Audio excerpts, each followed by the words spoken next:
Thank you, thank you, thank you. Now look, I love Kamala.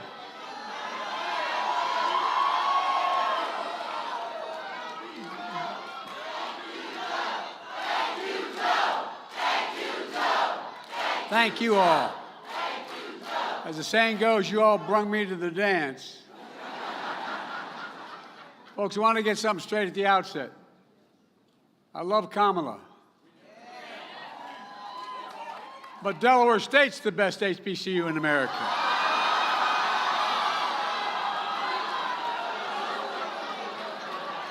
They're the ones that, you think I'm kidding. I was a 29-year-old kid, and they embraced me. They embraced me like you can't imagine. And we won the second youngest person in American history because of HBCU called Delaware State. And by the way, I hired a young man from Delaware State named Tony Allen. Came to work for me. While there, I encouraged him to continue to extend his degree. He got his doctorate and left. He became president himself. I don't know how the hell that happened so quick. But Tony, thank you, man. I've been introduced countless times, but never quite like that. And I mean it, Tony, from the bottom of my heart, I'm deeply moved. By God's grace, we're true friends, and Delaware State will always have a special place in my heart, for real. And to the presidents and administrators of our 101 historic black colleges and universities, it's an honor to celebrate, and I mean celebrate HBCU Week with you.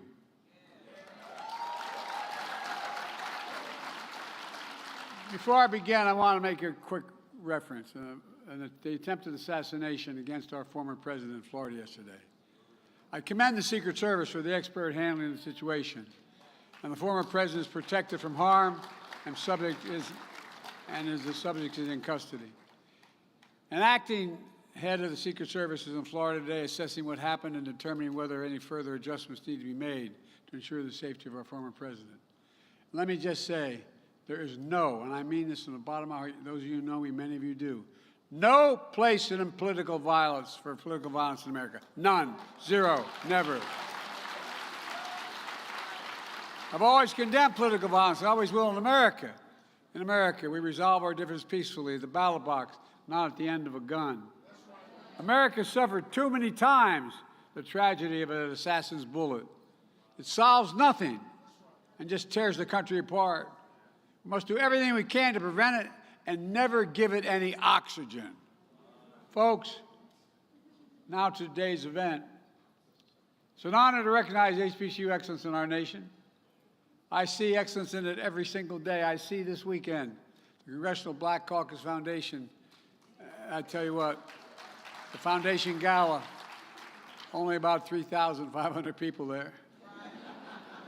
And I was happy, and I've been wanting to do this to celebrate the first ever White House brunch to celebrate black excellence. Black excellence. Which many of you and your alumni attended. It's about time to point out what's already been done. I'm proud to have the most diverse administration in history.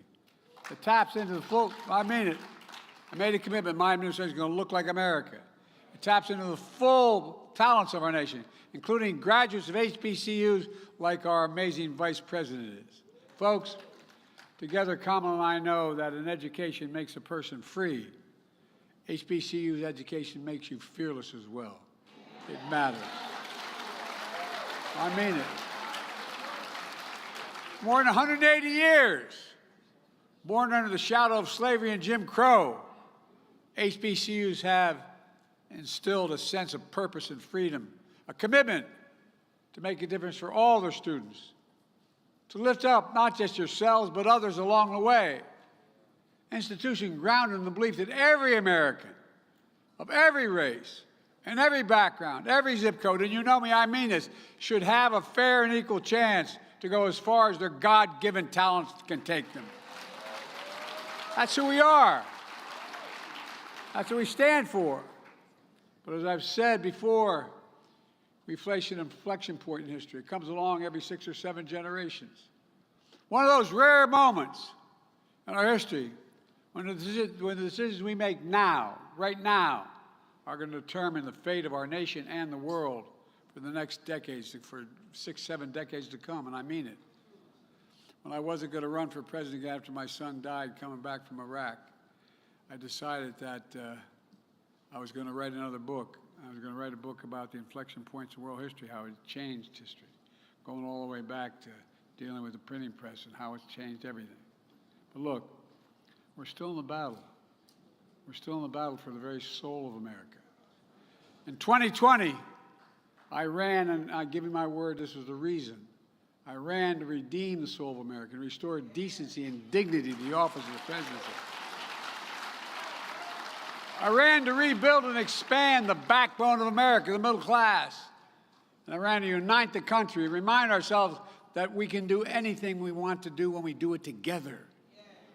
4 years later, we made incredible progress because Kamala and I kept our commitment to you to ensure that all our students and all of our colleges and universities should be able to succeed. That's why I signed an executive order reestablishing the White House initiative on HBCUs after my predecessor allowed it to lapse. Thank you, Dr. Trent, for leading it. I can't see you out there, but I'm sure you're there. Thank you, Tony and Dr. Glover, for leading my presidential board on HBCUs.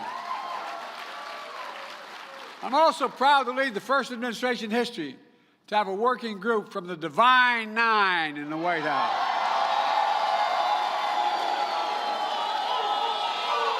Oh, I got it, man.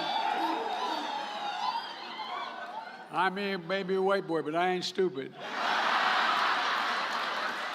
I figured out real quick. And by the way, it's an official group in the White House. Together, we got to work right away with our signature investment in addressing one of the most pressing issues for HBCUs. We all know, and I mean this sincerely, that HBCU students are just as capable as any other students.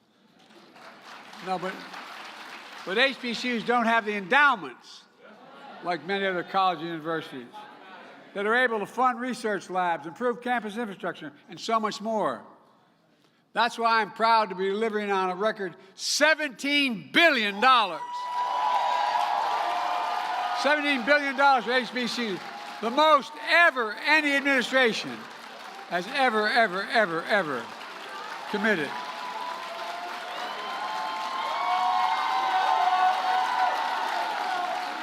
Stay where you were. We've already distributed well over $1 billion. Folks, look, I want to make something clear at the outset. If you notice, the spending we've done, I have to hold back there, the spending we've done has not fundamentally increased the deficit like the other guy did. No, seriously. It grows the economy. The more educated, how can we lead the world without being the most educated nation in the world? How can we lead the world without reaching out to the young people of this country to improve their capacity? You know, it's helped everything from HBCUs to do everything from providing financial aid via Pell Grants to building new housing and research labs, to prepare black students for jobs and industries of the future in high demand fields like cybersecurity, engineering, biochemistry, healthcare, and so much more. But that's not all. Together, we spearheaded one of the most equitable economic recoveries in history. How, as I said, how can we be the strongest economy in the world and lead the world without the best education system, without taps into the talents of every student, every student.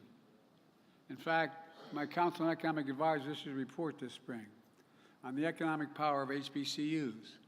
Here's what they found. They found HBCUs are engines of economic mobility in our country, raising the standard of living for everybody, for real. Despite representing only 3% of the colleges and universities in America, HBCUs are responsible for 40% of all black engineers, 50% of all black teachers, 70% of all doctors and dentists, And 80% of all black judges, and I'm increasing that number too.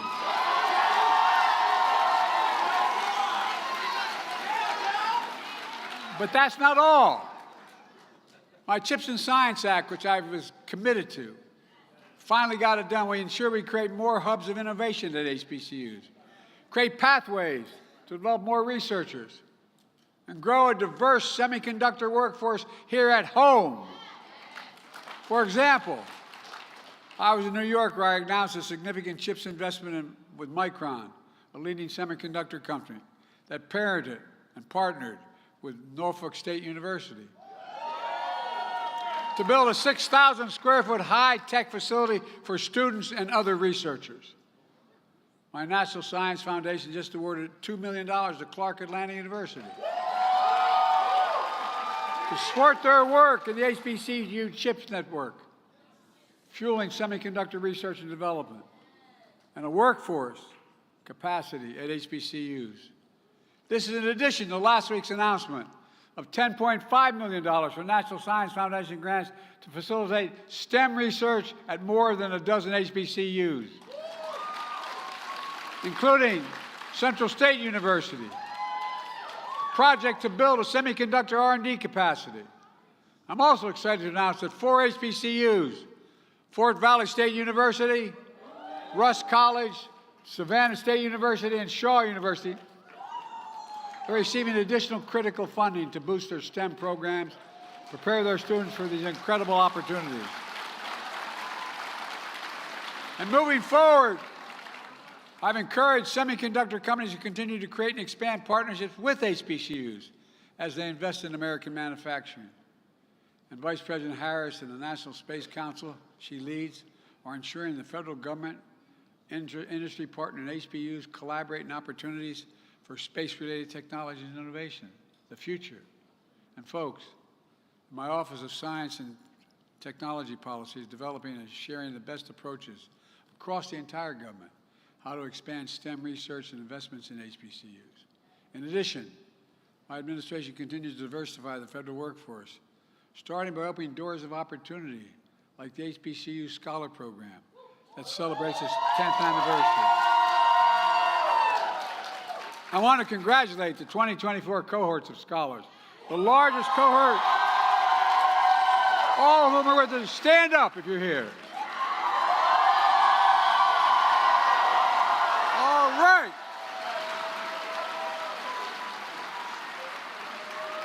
If I'm still around when one of you are president, make sure you don't say who Joe who, okay?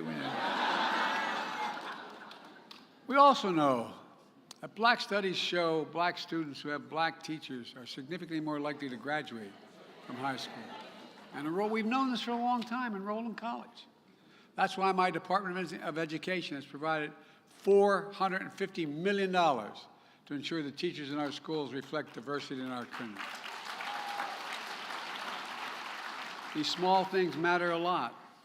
For example, this funding has gone toward the Augustus F. Hawkins program, which is preparing the next generation of teachers at HBCUs. We're the first administration to secure funding for this program, providing almost $40 million to date. And today, I'm proud to announce 4 more HBCUs: Grambling State University, Morehouse College. Oh, I'm so tired of hearing about Morehouse, man.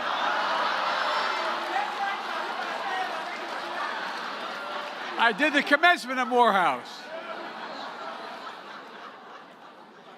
One graduate came up to me, Mr. President, you're not a Morehouse man. The closest I get was doing the commencement. North Carolina Central University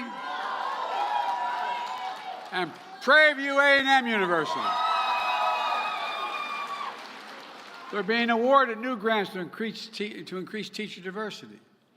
But we know that while a college degree is still a ticket to the middle class, that ticket is becoming too expensive.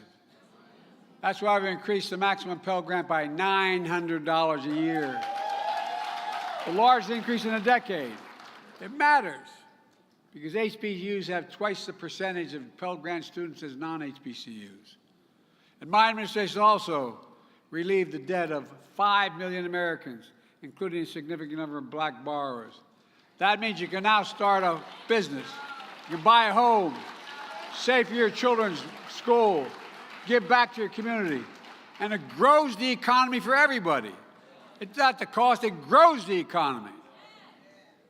There's so much more we're doing to help more HBCU students walk into a life of generational wealth and to be providers for their families, leaders of the communities, dreamers and doers of the nation. In fact, in just 4 years, working with HBCU leaders, we're making the most significant investment in Black America ever in American history.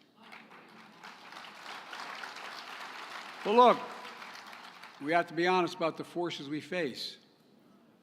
We gather together in a year when we commemorate two of our nation's most historic achievements. The 70th anniversary of Brown versus the Board of Education that segregated our public schools. It laid the groundwork for the Civil Rights Act of 1964 and outlawed discrimination in employment and public places, in which we've just observed its 60th anniversary. Instrumental in both achievements was Thurgood Marshall, an alum of Lincoln University and Howard Law School. By the way, Lincoln's closer to Wilmington than it is to Philly. I've been there many times. And generations of HBCU educators and students who came before. It opens the doors of hope and opportunity for a generation of Black Americans and for the entire United States of America. It really does. But today, affirmative action and the values of diversity, equity, and inclusion are under attack like not long since I started as a young civil rights guy. Books are being banned. History is being erased. HBCUs have received bomb threats. And right now, lies and hate are being spread about Haitian Americans in Ohio. It's wrong. It's simply wrong, and it must stop.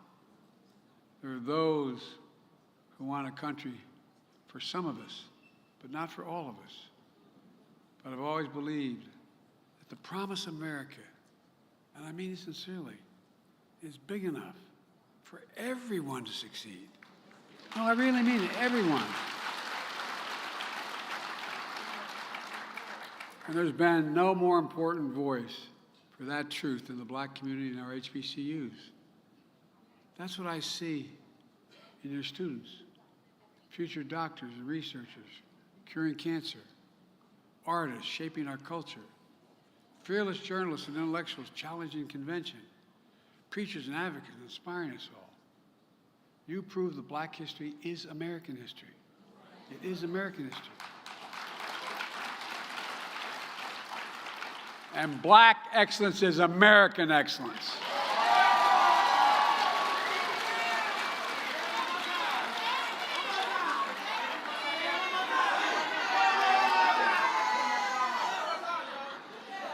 Well, let me tell you something. If I show up on your campus, you better be nice to me. Look, let me close with this. Mary McLeod Bethune was the highest-ranking Black woman in Franklin Delano Roosevelt's administration. A pioneering educator, activist. She founded the proud HBCU Bethune-Cookman University. Here's what she said. She said, "The freedom gates are half ajar. We must pry them fully open." That's what I'm trying to do. Pry them fully open. For over 180 years, HBCUs have been prying open freedom's gates. For the past 4 years, Kamala and I, with the help of all you and great leaders out there in the city that I serve with in the Congress and the Senate, are pushing right alongside them. And God willing, as HBCU graduate, the future President of the United States is going to soon be sitting behind the Resolute desk, pushing the gates of freedom open once and for all.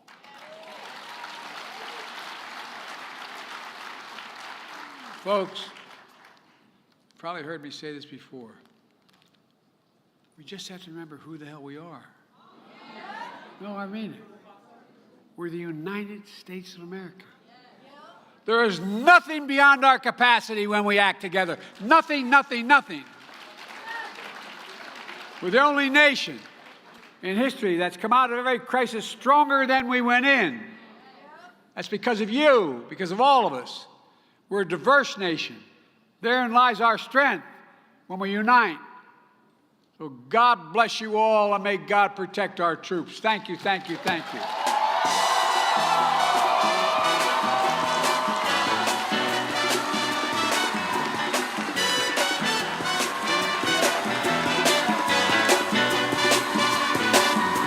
Hush now, child, and don't cry. Every time I'd walk out of my grandfather Finnegan's home up in Scranton, Pennsylvania, he'd yell, "Joey, keep the faith." And my grandmother would yell, "No, Joey, spread it. Go spread the faith." Your folks might understand you by and by. Just move on up toward your destiny.